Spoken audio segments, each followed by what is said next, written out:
शिंदे साहेब, देवेंद्रजी, प्रफुल्लभाई रामदास आठवले साहेब, पियुष गोयल साहेब, चंद्रशेखर बावनकुळेजी, नीलमताई गोरे, सर्व महायुतीचे सन्माननीय उपस्थित असणारे मान्यवर नेते, पदाधिकारी, कार्यकर्ते आणि पत्रकार मित्रांनो, आपण आज सकाळी काउंटिंग सुरू होईपर्यंत प्रत्येक जण आपापले परीनं अंदाज व्यक्त करत होते. काल तर मी स्वतः वेगवेगळ्या चॅनलला बघत होतो, म्हणजे आम्ही तिघं कशातच नसल्यातच जमा होतो. बाकीच्यांच्या गाड्या फिरवणं, ड्रायव्हिंग करणं, इकडे जाणं तिकडे जाणं, इतकं काही सुरू होतं की आम्ही पहिल्यांदा 1:45च्या पुढे जाऊ आम्हाला वाटत होतं. कालचं सगळं बघितल्यानंतर आम्हाला वाटायला लागलं की आपण कुठेतरी खाली जातोय का काय. परंतु महाराष्ट्रातल्या जनतेने विकासाकडे बघून महायुतीला प्रचंड अशा प्रकारचं जे यश प्राप्त करून दिलंय त्याबद्दल महाराष्ट्रातल्या तमाम जनतेचं महायुतीच्या वतीनं, व्यक्तिशः माझ्या वतीनं मी त्यांना मनापासून धन्यवाद देतो, मनापासून आभार मानतो. सगळेच कार्यकर्ते राबले, उमेदवार राबले, सगळे सहकारी घटक पक्षाचे, मित्र पक्षांचे सगळे आमचे सहकारी त्याच्यामध्ये स्वतःला झोकून दिलं आणि सगळ्यांनी ही निवडणूक आपली स्वतःची निवडणूक आहे असं समजून त्या ठिकाणी कामाला लागले. आमच्या ज्या योजना होत्या योजनांच्याबद्दल बरेच थोडीशी चेष्टा मस्करी करण्यात आली, आम्हाला त्याच्यामध्ये दोष देण्यात आला, आमची थोडंसं टीका टिप्पणी करण्यात आली की राज्य कंगाल केलं, अमुक झालं तमुक झालं. परंतु नंतर त्यांचे जाहीरनामे बाहेर आल्यानंतर आम्हाला ते दिसलं की हे काय चाललेलं आहे, कसं चाललेलं आहे, कुठलाही हिशोब न ठेवता अशा प्रकारचे जाहीरनामे बाहेर आले आणि आपण सगळ्यांनी त्या ठिकाणी पाहिलं. आम्ही मुळात काय केलं, लोकसभेच्या निवडणुकीच्या निमित्तानं आम्हाला मोठं अपयश आलं. म्हणजे महाराष्ट्रामध्ये आम्हाला तिघांनाही वाटलं नव्हतं की बाबा अशा प्रकारचं आपल्याला अपयश मिळेल, परंतु ते मिळालं. आम्ही ते मान्य केलं, त्याच्यातून आम्ही पुन्हा सावरण्याचा प्रयत्न केला. अर्थसंकल्प सादर करत असताना आम्ही सरकारमध्ये तिघांनी मिळून काही योजना जाहीर केल्या. त्या योजना इतक्या पॉप्युलर झाल्या, त्याच्यामध्ये लाडकी बहिणा म्हणजे गेम चेंजरच ती योजना झाली. अंडर करंट असा का बहिणींनी दाखवला की मी सगळे उताणे पडले, सगळे आडवे झाले. हे माझं स्वतःचं स्पष्ट मत आहे, प्रत्येकाची वेगवेगळी मतं असू शकतात आणि उलट आमच्यावर आता जबाबदारी वाढलेली, कारण एवढ्या प्रचंड बहुमताने, म्हणजे मी तर जसा राजकारणात आलोय तसं 222 आणि 225 महायुतीला किंवा कुठल्याही आघाडीला महाराष्ट्रामध्ये तरी कधी असं यश मिळालेलं माझ्या तरी पाण्यात नाही, माझ्या तरी ऐकवत नाही. कदाचित पूर्वीचा काळ वेगळा काँग्रेसचा असेल, त्यावेळेस कधी झालं असलं तर माहिती नाही, परंतु बाकीचे विरोधक नगण्य होते त्यावेळेसची गोष्ट. परंतु अलीकडच्या काळामध्ये जसं आम्हाला समजतंय तसं तर एवढं प्रचंड यश हे पहिल्यांदाच मिळालेलं यशाने आम्ही हुरळून पण जाणार नाही आणि आम्ही अतिशय जमिनीवर पाय ठेवून आता, म्हणजे जसे जसे ते आकडे आम्हाला दिसत होते तसे तसे तसे फायनान्सच्या गोष्टी माझ्या डोळ्यासमोर येत होत्या. मी देवेंद्रजींना पण फोन केला तेव्हा म्हटलं देवेंद्रजी खूप काही काम करावं लागेल. एकनाथरावजींना पण तसं सांगितलं की फार आर्थिक शिस्त आपल्याला त्याच्यामध्ये आणावी लागेल आणि आम्ही आणू. त्याच्यात आम्हाला हे नवीन नाहीये, आम्ही सगळे अनुभवी माणसं, आम्हाला त्याच्यामध्ये कुठली काही अडचण नाही. आणि शिवाय आमच्या पाठीशी केंद्र सरकार आहे, तो आम्हाला खूप मोठा एक आधार आहे. एक आमच्या पाठीशी एक मोठा भक्कम अशा प्रकारचा भरोसा आहे आणि त्याच्यामुळं ह्या सगळ्या ज्या काही गोष्टी झालेल्या आहेत, आता विरोधक टीका करतात की बाबा बॅलेट पेपरनी घ्यायला पाहिजे होतं, मग बॅलेट पेपरने लोकसभेला पण घ्यायला पाहिजे होतं. लोकसभेचा निकाल लागला की तो बरोबर आणि इथला निकाल लागला की बॅलेट पेपर यायला पाहिजे, मग मशीन काय ईव्हीएम बरोबर नाही, असं नाही चालत. आता झारखंड पण आमच्या हातनं गेलंच ना, आम्ही कुठं काय म्हणतो. ठीक आहे, त्या जनतेने कौल दिलेला आहे तशा पद्धतीनं महाराष्ट्रातल्या आणि विशेषतः महाराष्ट्रामध्ये बऱ्याचदा आपले जे 6 रिजन आहेत ना, मराठवाडा, विदर्भ, पश्चिम महाराष्ट्र, कोकण, मुंबई, अशा सगळ्या वेगवेगळ्या रिजनमध्ये, नाशिक, सगळीकडेच तुम्ही बघितलं तर सगळीकडे महायुती जोरात चालली. असं कुठं नाही की मागच्या वेळेस कसं झालं, आम्हाला झटका दिला तो मराठवाड्याने दिला. आमची एकच जागा त्यावेळेस भुमरे साहेबांची आली संभाजीनगर सिटीतली, बाकीकडे सगळीकडे आम्हाला दारुण पराभवाला सामोरं जावं लागलं. आणि तसं ह्यावेळेस झालं नाही. तुम्ही जर अंदाज घेतला तर सगळीकडेच चांगल्या प्रकारे महायुतीला यश मिळालं. काही जागा गेल्या त्या फार थोड्या मतांनी त्या बाबतीमध्ये गेलेले आहेत असंही चित्र. आणि मीडियावाल्यांनो, मला एक तुम्हाला इलेक्ट्रॉनिक पण आहे, प्रिंट पण मीडिया आहे, मला एक कळत नाही, तुम्ही खऱ्या बातम्या देत चला ना. जे खऱ्या देत नाही त्यांना मला म्हणायचं तुम्ही बाकी सगळे खऱ्या बातम्या देतात, त्याच्याबद्दल दुमत नाही. पण मी टीव्ही चालू केलं आणि अजित पवार पोस्टल बॅलेटमध्येच माग. मी विचारतोय तिथं फोन करून, ते म्हणले नाही दादा आपण पुढे. आता माझं लीड 1,02,000 मताधिक्य मी मिळवलंय आणि खुशाल तुम्ही दाखवताय अजित पवार माग, अजित पवार माग. मग काही जण म्हणलं का रे असे दाखवतायत? टीआरपी त्याच्याशिवाय वाढत नाही. अरे तुमच्या टीआरपीला आम्हाला का मातीत घालताय, आमची का बदनामी करताय? त्याच्यामध्ये मी नंतर पुन्हा अधिकाऱ्यांच्याकडनं माहिती घेतली की नक्की पोस्टल बॅलेट किती झाले. पोस्टल बॅलेटमध्ये पण आम्ही पुढे होतो आणि रेग्युलर मतदानामध्ये पण पुढे होतो.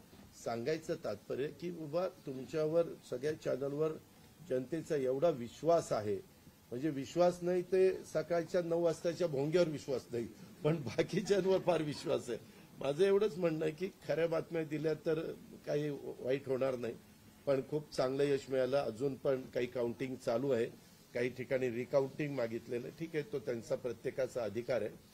पण खरोखरीच सगळ्याच राज्यातली जबाबदारी आम्हा महायुतीवर वाढलेली आहे आणि त्या उलट आम्हाला अधिक जास्त बारकाईनं इथून पुढे काम करावं लागणार आहे. कारण एवढं दैदिप्यमान यश या सगळ्यांनी मिळून दिलेलं आहे आणि जनतेचे मानावे तेवढे आभार कमीच आहेत. म्हणजे काय आता त्यांच्याकरता, म्हणजे त्यांच्या ऋणातच आम्ही राहू इच्छितो. आणि 5 वर्ष अक्षरशः अतिशय एकोप्याने ही युती शेवटपर्यंत कशा पद्धतीनं काम करेल आणि जनतेने टाकलेल्या विश्वासाला कुठल्याही परिस्थितीमध्ये तडा जाऊन दिला जाणार नाही. अतिशय चांगल्या पद्धतीनं राज्याच्या सर्वांगीण विकासाच्या करता जसं आम्ही विकास हा केंद्रबिंदू मानून पुढे गेलो, तशाच पद्धतीचं काम हे इथून पुढच्या काळामध्ये देखील महायुतीच्या वतीनं त्या ठिकाणी चालेल अशा प्रकारची खात्री मी आपल्या पत्रकार मित्रांना पण देतो आणि आपल्यामार्फत महाराष्ट्रातल्या तमाम जनतेला देतो. पुन्हा एकदा मतदार बंधू भगिनींचं, सर्वांचं, मीडियाचं, इलेक्ट्रॉनिक, प्रिंट, सर्वांचं मी मनापासून आभार मानतो, मनापासून धन्यवाद देतो. धन्यवाद. अरे मराठी मातृभाषा अभिजात भाषेचा दर्जा आत्ताच दिलाय ना, लगेच विसरायला लागला? नाही नाही, ते दिल्लीत बोलतात. मी माझी भावना मगाशीच मांडली आहे. ते केवळ आत्ता एवढंच सांगेन की महाराष्ट्राच्या जनतेसमोर आम्ही नतमस्तक आहोत. जनतेने ज्या प्रकारचा विजय दिलेला आहे, खऱ्या अर्थानं हा विजय एक प्रकारे आमची जबाबदारी वाढवणारा विजय आहे. देशाचे प्रधानमंत्री मोदीजींवर महाराष्ट्राने दाखवलेला विश्वास आहे आणि त्यामुळे आता आम्हाला खूप काम महाराष्ट्रामध्ये करावं लागेल याची आम्हाला जाणीव होते आहे. म्हणून पुन्हा एकदा महाराष्ट्रातल्या सगळ्या मतदारांच्या चरणी आम्ही नतमस्तक होतो आणि त्यांना आश्वस्त करतो की त्यांनी जो विश्वास दाखवला आहे त्या विश्वासाला आम्ही तडा जाऊ देणार नाही. सगळ्यांचे अतिशय मनापासून आभार.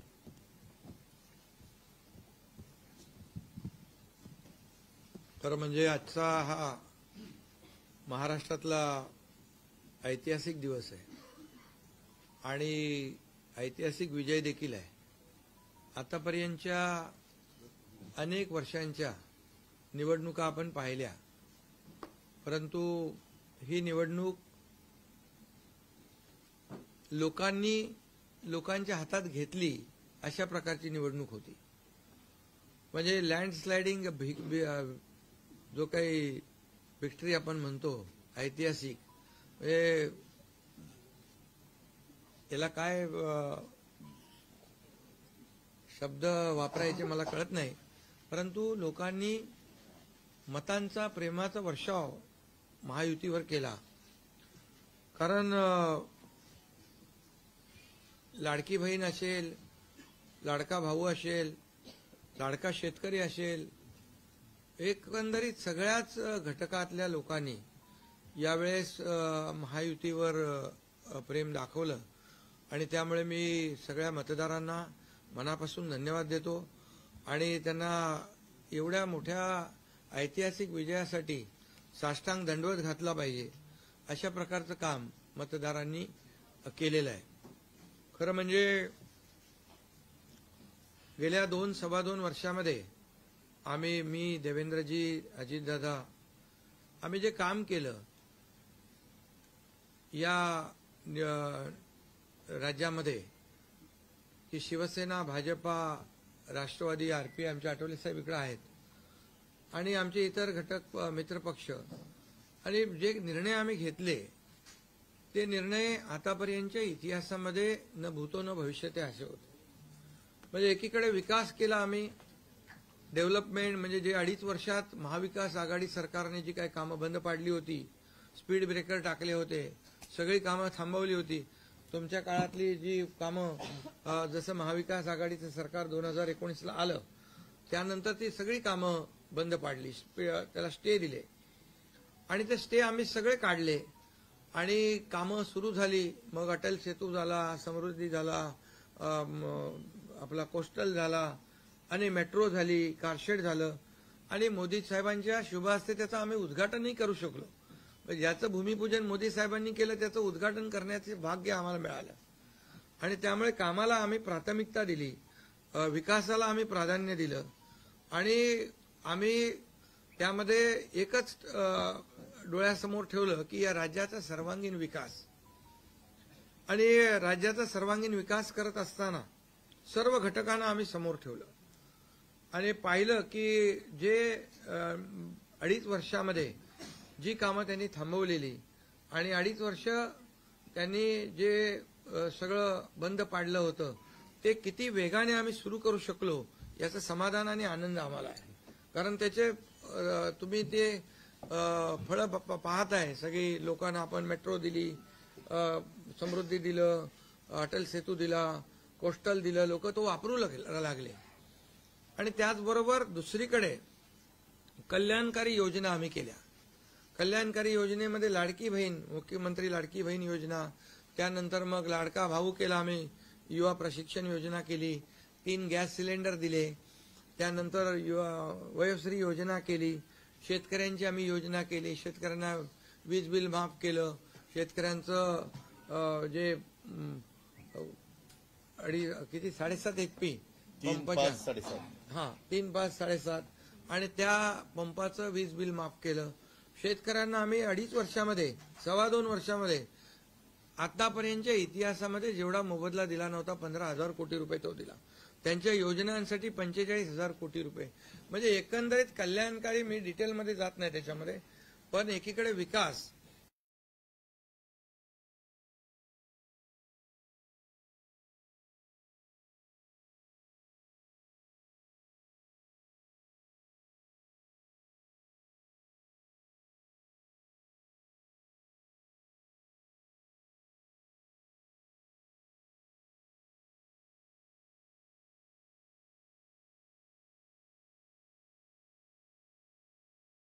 मग सर्वसामान्यांचं सरकार म्हणताना सर्वसामान्याला काय मिळालं याचा विचार आम्ही केला आणि मला अभिमानाने या ठिकाणी सांगायचं आहे की मोदी साहेबांनी, केंद्र सरकारने देखील आमच्या पाठीमागे उभे राहिले ताकदीने की जे आमचे प्रस्ताव जे आहेत ते त्यांनी मान्य केले आणि मोठ्या प्रमाणावर गेल्या 10 वर्षामध्ये जे केंद्राने देखील या राज्याला 10 वर्ष तर जाऊ द्या, पण 2-2.5 वर्षामध्ये देखील आम्हाला लाखो कोटी रुपयांचं सहकार्य केलं. त्यामुळे एक डबल इंजिनचं सरकार देखील या राज्यामध्ये, वेगवान सरकार, गतिमान सरकार, निर्णय घ्यायला धडाधड निर्णय घेतले आम्ही. त्यामुळे 2.5 वर्षात सिंचन प्रकल्प 4 त्यांनी केले महाविकास आघाडीने, आम्ही होतो तिकडे. आणि आता आमच्या वेळेस सुप्रमा 124 सुप्रमा दिल्या. म्हणजे एक फक्त उदाहरण की अशा प्रकारचं काम आम्ही केल्यामुळे या राज्यातल्या जनतेने, सर्वसामान्य माणूस आम्ही केंद्रबिंदू मानला. म्हणजे त्याच्यामध्ये महिला आहेत, गरीब आहे, युवक आहे, शेतकरी आहे, यांना आम्ही केंद्रबिंदू मानून काम केलं आणि त्यांच्यासाठी आम्ही योजना केल्या. काय आमच्यावर आरोपही झाले, एका रेवड्या बाटण्या, काय काय काय म्हणजे तुम्ही हे वाटप सुरू केलंय, बहिणींना विकत घेताय का, काही लाच देताय का, या सगळ्या गोष्टीला आम्ही सामोरे गेलो. कोर्टामध्ये काही लोक गेले ही योजना बंद करण्यासाठी. आणि म्हणून लाडकी बहीण योजना जी आहे, त्याचबरोबर शासन आपल्या दारी, आम्ही याच्यापूर्वी शासन आपल्या दारी आम्ही केलं. डायरेक्ट तेव्हाही योजना होत्या, पूर्वी लाभही होते, सगळं होतं, परंतु लोक कंटाळून ते योजनांचा लाभ घेण्यापासून वंचित राहत होते. आम्ही 5 कोटी लोकांना त्याचा लाभ दिला, शासन आपल्या दारी. आणि आपल्या लाडकी बहीण योजना, यामुळे एकंदरीत लोकांनी विश्वास ठेवला की हे देणारं सरकार आहे, हे फक्त बोलणारं सरकार नाही आहे. आणि म्हणून देणारं सरकार आहे याच्यावर विश्वास ठेवला आणि कल्याणकारी योजना ज्या केल्या आम्ही फक्त बोललो नाही, तर 5 इन्स्टॉलमेंट लाडक्या बहिणींच्या खात्यात टाकले सुद्धा. आणि आम्ही तर आम्हाला माहित होतं हे विरोधक सावत्र भाऊ आमच्या या नोव्हेंबरच्या पैशामध्ये अडकाटी आणतील, म्हणून आम्ही ऑक्टोबरमध्येच आचारसंहिता लागायच्या अगोदर नोव्हेंबरचे पण पैसे दिले. कारण शेवटी आम्ही देण्याची नियत आमची आहे, नियत साफ आहे. कारण आम्ही फक्त कागदावर योजना ठेवायच्यासाठी केलं नाही. आणि त्यामुळे एकंदरीत या राज्यामध्ये सर्वसामान्यांचं सरकार सर्वसामान्यांसाठी काहीतरी करतंय ही भावना प्रत्येकाच्या मनामध्ये निर्माण झाली. आणि आम्ही म्हणालो common man common man common man. आता कॉमन मॅनने आम्ही ठरवलंय की त्यांच्या जीवनामध्ये काही बदल घडवून चांगले दिवस आणून त्याला सुपरमॅन करायचं. पण त्यांनी आम्हाला या निवडणुकीत सुपरमॅन सारखं काम करून दाखवलं आणि एवढं भरभरून त्यांनी आशीर्वाद दिले की लोकांनी एवढंच आहे की यामध्ये बऱ्याचशा गोष्टी स्पष्ट झाल्या. लोकांनी कल्याणाचं आणि विकासाचं राजकारण स्वीकारलं. लोकांनी सुडाचं, आरोपाचं, द्वेषाचं राजकारण झिडकारलं. आणि म्हणून 2 निवडणुका ज्या लोकसभेमध्ये पण आणि लोकसभेत फेक नरेटिव्ह वगैरे सगळं केलं, काय काय केलं, संविधान बदलणार वगैरे, सगळ्या जाती जातीमध्ये भीती निर्माण केली, प्रत्येकाला घाबरवलं, तरी सुद्धा एवढं होऊन पण प्रधानमंत्रीपदी मोदी साहेबच बसले. आता ते म्हणाले जनतेच्या दरबारात जाऊ, आम्ही जनतेच्या दरबारात जाऊ, लोकसभेच्या वेळेस पण गेले. पण शेवटी एवढं करून, एवढे सगळं खोटं नाटं सांगून, लोकांना घाबरवून पण प्रधानमंत्रीपदी शेवटी मोदी साहेब बसले. आणि आताही म्हणाले आम्ही जनतेच्या दरबारात जाऊ. आता जनतेने त्यांना जो काय मॅन्डेट द्यायचा तो दिलेला आहे. आणि त्यामुळे जनतेने पूर्णपणे विकासाला आणि कल्याणकारी योजनांना स्वीकारलेला आहे. यामध्ये लोक रोज आमचं सरकार स्थापन झाल्यापासून रोज सरकार पडणार, सरकार पडणार, सरकार पडणार, रोज आम्हाला 3-4च शब्द ठेवले होते त्यांनी. ते शब्द तुम्हाला माहित आहे, मी ते परत त्याचा उच्चार करू इच्छित नाही. पण 4था शब्द होता का? नाही. पण आम्ही त्याला आरोपाने उत्तर नाही दिलं. आम्ही कामातून उत्तर दिलं त्याला. आणि कामातून उत्तर दिलं आणि ते काम लोकांना भावलं की बाबा हे काम करणारे लोक आहेत आणि काम सर्वसामान्य लोक आहेत. मी स्वतःला काय समजायचो, सीएम म्हणजे चीफ मिनिस्टर, मी म्हणायचो कॉमन मॅन आहे. आता कॉमन मॅनमध्ये मी जायचो. आता आमचे दोन्ही उपमुख्यमंत्री दोन्ही आम्ही 24/7 काम करत होतो. आणि याच्यामुळे घरी बसून सरकार चालवता येत नाही, फेसबुकवरून सरकार चालवता येत नाही, हे स्पष्ट झालेलं आहे. आणि म्हणून आम्ही लोकांच्या, बाळासाहेब सांगायचे, कार्यकर्ता घरात नाही लोकांच्या दारात शोभून दिसतो. शासन आपल्या दारी आम्ही घेऊन गेलो, शासन आपल्या दारी घेऊन गेलो आम्ही. आणि म्हणूनच आज बाळासाहेबांच्या विचारांनी आम्ही सरकार स्थापन केलं 2019ला मोदी साहेबांच्या आशीर्वादाने.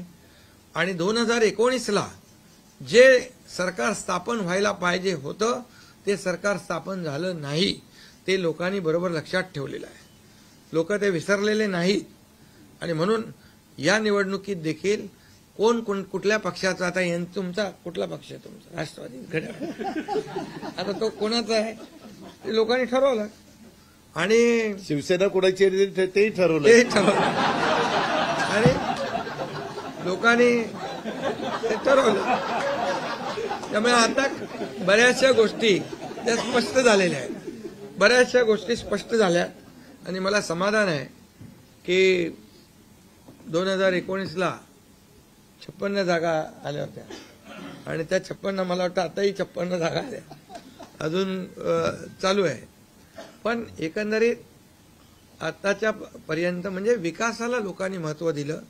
मोदीजींनी आता अमित भाई असतील, नड्डाजी आहेत, तिथं पियुषजी आहेत, केंद्रीय मंत्री आपले भूपेंद्रजी आहेत, राजनाथ सिंगजी, बऱ्याच सगळ्या लोकांनी, आठवले साहेब तर आपल्या सोबतच आहेत, आठवले साहेब सोबत 100%. तर एकंदरीत आपण सगळ्यांनी या निवडणुकीमध्ये एकत्र येऊन काम केलं. आता एकत्र येऊन काम केलं, आता त्याच्यामध्ये काही लोकांनी म्हणा त्याचा अर्थ वेगवेगळा काढला. मोदी साहेब म्हणाले एकत्र या, विकासासाठी एकत्र या. आता लोकांना आवाहन केलं, जसं आम्ही काय त्याच्यामध्ये जातीपाती धर्माचा उल्लेख केला नाही, पण मतदानासाठी एकत्र या, विकासासाठी एकत्र या, या राज्याला पुढे घेऊन जाण्यासाठी एकत्र या, असं आवाहन करणं काय चुकीचं आहे.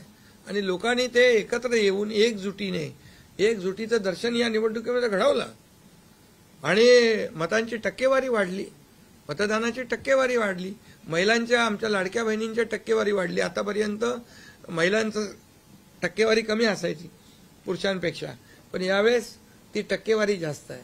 आणि म्हणून लाडक्या बहिणी आमच्या ज्या आहेत त्या लाडक्या बहिणींनी सावत्र भावांना चांगला जोडा दाखवलेला आहे. आणि आम्ही म्हणायचो ना, खोडा घालणाऱ्यांना जोडा दाखवा. तर एकंदरीत ही निवडणूक जी आहे, ही निवडणूक विकासाच्या अजेंड्यावर, कल्याणकारी योजनांच्या ह्याच्यावर आणि जे विचार आहेत, आज आमचे शिवसेना म्हणून बाळासाहेबांचे विचार आहेत, दिघे साहेबांची शिकवण, मोदीजींची जे काही जो त्यांचा सपोर्ट आहे, केंद्राचा सपोर्ट आहे, या सगळ्या गोष्टी ज्या आहेत या निवडणुकीमध्ये कामी आल्या. शेवटी लोकांना काय पाहिजे? लोकांना शिव्याशाप नको आहे, लोकांना आरोप प्रत्यारोप नको आहे, लोकांना सुडाचं राजकारण नको आहे. लोकांना हवंय डेव्हलपमेंट हवं आहे आणि विकास आणि विकास यावर आम्ही भर दिला. आणि आज त्यामध्ये किती आरोप केले, खोटे बोला, आपण रेटून बोला. आता अजितदादा मगाशी म्हणाले की तुम्ही पण काय काय ते बातम्या अशा, सकाळी तर अशा बातम्या चालल्या होत्या की बोला आमचा काय कार्यक्रम होतो का काय, आमचा करेक्ट कार्यक्रम करायचं चालू होतं. तर याच्यामध्ये खूप चांगलं निर्णय झाला, चांगला एक आपला ऐतिहासिक विजय झालेला आहे आणि त्यामुळे खऱ्या अर्थाने आमची जबाबदारी वाढलेली आहे. आता या सगळ्या ज्या काही जे घेतलेले आम्ही निर्णय आहेत, की आमचा एकही निर्णय कागदावर राहिलेला नाही. मी त्या सगळ्या निर्णयात जाऊ इच्छित नाही, पण एकही निर्णय आम्ही कागदावर ठेवला नाही. कुठली योजना आहे ती कार्यान्वित केली आम्ही. आणि त्यामुळे जो लोकांचा विश्वास, शेवटी यापूर्वी देखील आपण पाहिलं की काँग्रेस सरकार ज्या ठिकाणी असतील त्यांनी किंवा महाविकास आघाडी ज्यांनी ज्यांनी काही निर्णय घेतले, काही आश्वासनं दिली, ती पाळली नाही. आश्वासनं दिली, नंतर कर्नाटकमधलंच आश्वासन घ्या, हिमाचलमधलं घ्या, आपल्या राजस्थानमधलं घ्या पूर्वीचं, की त्यामध्ये आश्वासन दिल्यानंतर निवडून आल्यानंतर केंद्राकडे पैसे मागायला लागले. आमच्याकडे पैसे नाही, हमारे पास पैसे नाही. असं आम्ही केलं नाही. आम्ही जे बोललो, आमची हातपाय काय म्हणतो त्याला, पाहून आम्ही ते आम्ही अंतरून पाहून पाय पसरले आणि ज्या योजना आम्ही केल्या, या योजनांचं पूर्णपणे त्याच्यामध्ये कुठलीही योजना बंद होणार नाही याची आम्ही काळजी घेतली. सगळे नियम आम्ही पाळले, सगळ्या आरबीआयच्या, केंद्र सरकारच्या गाईडलाईन आम्ही पाळल्या, कुठलंही व्हायलेशन आम्ही केलं नाही. आर्थिक दृष्टिकोनातून जे जे काही आम्ही नियोजन करायचं ते केलं. आणि त्यामुळे त्यांना लोकांनी खोटं ठरवलं. ते आम्हाला म्हणाले तुम्ही लाडकी बहीण योजना देताय, पैसे कुठून आणणार, पैसे कुठून हे फसवं आहे. आणि त्यांनीच आमची योजना चोरून नंतर त्यांच्या वचननाम्यामध्ये टाकली. मग तुम्ही कुठून आणणार? म्हणजे लोकांना कळलं की हे फक्त बोलतायत, करणार नाहीत आणि विश्वासाचा भाग आहे. आम्ही 2-2.5 वर्षामध्ये जे करून केलं ते लोकांसमोर आहे. आम्ही कुठलंही काही याच्यामध्ये लपवाछपवी केली नाही. जे आहे ते स्पष्टपणे आम्ही मांडलं लोकांच्या समोर. लोकांच्या दरबारामध्ये आम्ही गेलो आणि लोकांना काम आवडतं, लोकांना विकास पाहिजे, लोकांना कल्याणकारी योजना पाहिजेत ते आम्ही देण्याचा प्रयत्न केला आणि विकासाकडे या राज्याला नेण्याचा आम्ही प्रयत्न केला. यामध्ये केंद्राचा आम्हाला खूप मोठ्या प्रमाणावर सपोर्ट मिळाला. 10 वर्षामध्ये मी तो आकडा अगोदर पण मी सांगितला होता. मनमोहन सिंग प्रधानमंत्री होते, 10 वर्षात राज्याला त्यांनी 2 लाख कोटी दिले, पण यावेळेस 10 वर्षामध्ये मोदीजींनी 10 लाख कोटी दिले. हे आताचं नवीन उदाहरण तर 76,000 कोटी वाढवण बंदर आहे, दिघी बंदर आहे. अशी म्हणजे डेव्हलपमेंटसाठी जे आहे, मग ते एअर कनेक्टिव्हिटी असेल, water connectivity, rail connectivity, road connectivity असेल, अनेक प्रकल्पांना जे काही पाण्याची योजना असतील आमच्या, त्या सगळ्याला खूप मोठ्या प्रमाणावर सपोर्ट केला आणि त्यामुळे आम्ही या राज्याला विकासाकडे घेऊन जाऊ शकलो आणि लोकांना कल्याणकारी योजना आम्ही देऊ शकलो. आणि लोकांना आम्ही याच्यामध्ये मतं नाही, आम्ही लोकांची मनं जिंकलेली आहे. आज लोकांना शेवटी काय विश्वास महत्वाचा आहे. विश्वासावर सगळ्या गोष्टी चालतात. तुम्ही काही सांगा आणि नंतर त्या हात वरती करा, अशा प्रकारचं काम आमच्याकडून झालं नाही. आणि त्यामुळे आम्ही काम करणारे लोक आहोत, कार्यकर्ते आहोत आणि म्हणून आम्ही 24/7 काम केलं. जेव्हा जेव्हा शेतकरी अडचणीत आला तेव्हा तेव्हा त्याच्या मागे आम्ही उभं राहिलो. त्याला वाऱ्यावर आम्ही सोडलं नाही. आणि त्यामुळे जो जो सर्वसामान्य घटक जेव्हा जेव्हा अडचणीत आला त्याच्या मागे आम्ही उभं राहण्याचं काम केलं. त्यामुळे एक प्रकारचं हे सरकार जे आहे, एक पाठीराखा सरकार, एक सरकार जे आहे हे सर्वसामान्याला न्याय देणारं सरकार आहे. जनतेच्या पाठीमागे ताकदीने उभं राहणार सरकार आहे. जसं आमच्या मागे केंद्र सरकार ताकदीने उभं राहिलं तसं आम्ही जनतेच्या मागे उभे राहिलो. आणि म्हणूनच आम्हाला हा असा प्रचंड दैदिप्यमान हा विजय मिळालेला आहे. आणि आम्ही या विजयाचं श्रेय जे आहे आमच्या मतदारांना देतो, जनतेला देतो. जे आमचे महायुतीचे सर्व कार्यकर्ते आहेत त्यांनी मेहनत घेतली आहे त्या सगळ्यांना देतो. आणि म्हणूनच यापुढे जे काही काम आहे या जनतेच्या हितासाठी करणं एवढंच आमची जबाबदारी आहे. त्यामुळे पुन्हा एकदा मी आपल्या सगळ्या पत्रकारांना मनापासून धन्यवाद देतो, आपलेही आभार मानतो. आणि आता इथून पुढे तुम्ही खऱ्या चांगल्या बातम्या दिल्या तर तुमचा TRP वाढत जाईल. आमचे प्रकल्प जे आम्ही सुरू केलेत त्याच्या बातम्या द्या, लोकांच्या फायद्याचे जे प्रकल्प आहेत त्याच्या बातम्या द्या. वाचाळवीरांच्या बातम्या देऊ नका. देवेंद्र जी, एक सवाल ये है कि महाराष्ट्र में पिछले कुछ समय से जाति जाति में लगातार एक दंगा फैलाने की कोशिश हो रही थी. क्या स्थिर सरकार को लेकर की मैंडेट है क्या? दूसरा, वोट जिहाद शब्द आपने इस्तेमाल किया था, इस बार भी ऐसी कोशिश कई जगहों पर हुई थी, उसको कैसा जवाब? मुझे ऐसा लगता है कि प्रधानमंत्री जी ने एक जो नारा दिया था, एक है तो सेफ है, सब समाज को साथ में लाने वाली जो बात प्रधानमंत्री जी ने कही थी, महाराष्ट्र के लोगों ने उसको रिस्पॉन्ड किया है और महाराष्ट्र के सभी समाजों ने एक साथ मिलकर एक बड़ा मैंडेट हमको दिया है. मुझे लगता है कि आज निश्चित रूप से जो लोग तुष्टीकरण की राजनीति करना चाहते थे, जो डिविजिव पॉलिटिक्स करना चाहते थे, उनको करारा जवाब जनता ने ही दिया है और प्रधानमंत्री जी की बात को लोगों ने यहाँ पर एक्सेप्ट किया. आप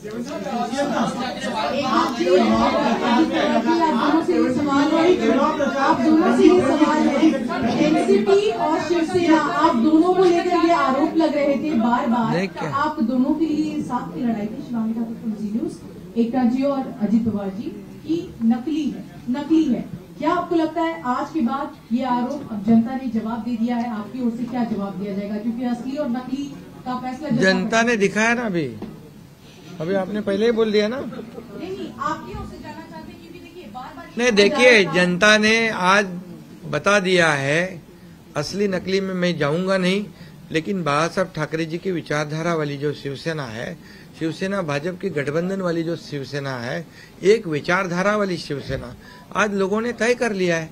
कौन है, मैंडेट दिया है लोगों ने आज.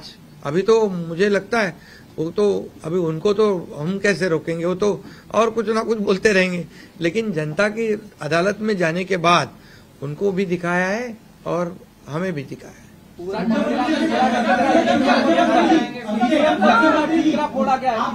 ईवीएम का देखो, अभी झारखंड में ईवीएम अच्छा है क्या? झारखंड में, कर्नाटक में ईवीएम अच्छा था। जब भी अभी वो लोग पहले जब जीतने के बाद बोलते ईवीएम अच्छा है, इलेक्शन कमिश्नर अच्छा है, वो लोग तो सुप्रीम कोर्ट तक तो उनको सलाह मशवरा देते हैं उनको। वो जो यंत्रणा उनके बाजू से मतलब उनके फेवर में रिजल्ट आते अच्छी है। अभी तो वोटर लिस्ट पे भी उन्होंने ऑब्जेक्शन लिया था। तो जब हार जाते हैं तो बोलते ये यंत्रणा खराब है, जीतते तो बोलते अच्छा है। ऐसा कैसा है?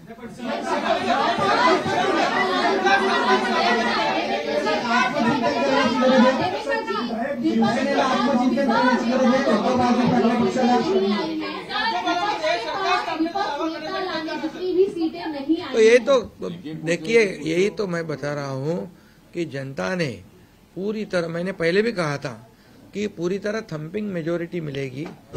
ये पूरा लैंडस्लाइड विक्ट्री है ये पूरी तरह। अभी ये जनता ने भरपूर दिया है। अभी उनको उनकी जगह दिखाई है।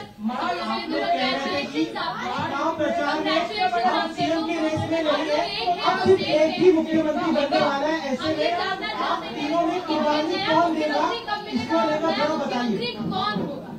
अरे भैया, अभी हम लोग अभी तो आंकड़े भी आने के अभी चालू है ना, काउंटिंग चालू है। अभी होने के बाद हमारी तीनों पार्टियां बैठेगी। हमारे जैसे आपको बताते हैं, जैसे हमने सीटों का बंटवारा हुआ, हमें कोई मतभेद हमारे में नहीं थे, आज भी कोई मतभेद नहीं है। हम हमारे वरिष्ठ और हम लोग बैठकर उसके ऊपर निर्णय लेंगे। बचे हैं नई सरकार को लेकर के, तो क्या कब तक दावा पेश करेंगे गवर्नर के पास? दादा कब तक? अरे आम्ही करो ना, कब तक दावा पेश करेंगे गवर्नर के पास? क्योंकि अब 26 तारीख जो है वो डेट पिछली बार हुआ था, 5 साल पूरा होगा। समय पे सब बराबर होगा। पहले तो तीनों पार्टियां अपना अपना नेता चुनती है। अभी रिजल्ट ही आने का है। रिजल्ट आने के बाद सारे एमएलएस को बुलाना पड़ता है, अपने अपनी पार्टी का नेता चुनते हैं, उसके बाद ये प्रक्रिया होती है। आप बिल्कुल चिंता मत करिए, तीनों पार्टियां साथ में बैठकर और अठौली जी का भी मशवरा हम लेंगे और इसका निर्णय करेंगे। लेकिन महाविकास अघाड़ी ने दादा 3 होटल बुक किए थे कि वहाँ पर एमएलए को रखा जाएगा। तो ये जनता ने तय किया है ना, पर एक कमेंट जनता ने इतना भरोसा दिखाया है। अभी हमारी जिम्मेदारी बढ़ गई है। हाँ, तो फिर वही तो पब्लिक जनता ने दिखा दिया है। जनता ने पूरा विश्वास दिखाया, तो हम पूरे विश्वास के साथ अभी काम करेंगे। सीएम साहब 3 होटल महाविकास अघाड़ी ने बुक किए थे। कल से 3 होटल महाविकास अघाड़ी ने बुक किए थे और कल रात में 3 बार मीटिंग हुई थी यहाँ पर। हमने एक भी मीटिंग नहीं करी थी, हम लोग शांत बैठे थे। हमने मीटिंग भी नहीं करी थी और होटल भी बुक नहीं किया था, क्योंकि हमें मालूम था थंपिंग मेजोरिटी मिलने वाली है, इसलिए होटल बुक करें। और उनके आवश्यकता पड़े तो उनके होटल हम मांग लेंगे, उनकी बुकिंग हम ले लेंगे।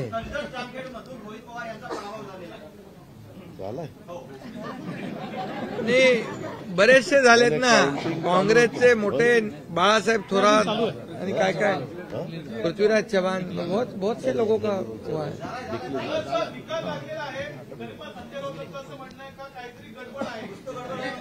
हाँ,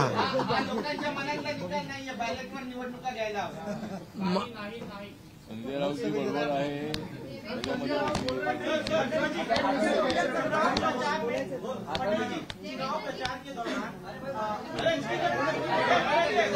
अरे भैया छोड़ो। चला आता 2 प्रश्न मराठीत घेऊ। आपण संपला. महाराष्ट्रात बसलोय आणि मग संपू. 2 प्रश्न मराठी। अरे जाने दो ना संजय, एक ही सवाल है क्या? आपका सवाल खत्म हुआ? सवाल खत्म? असं म्हणतायत की बॅलेट पेपरवर निवडणुका घ्या, ईव्हीएमचा निर्णय माहीत नाही। पुन्हा एकदा तुम्हाला विचारतो, संजय राऊत कोण? ईव्हीएमचा निर्णय मान्य आहे।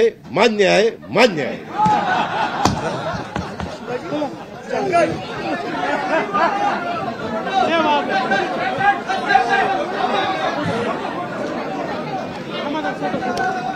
आहे.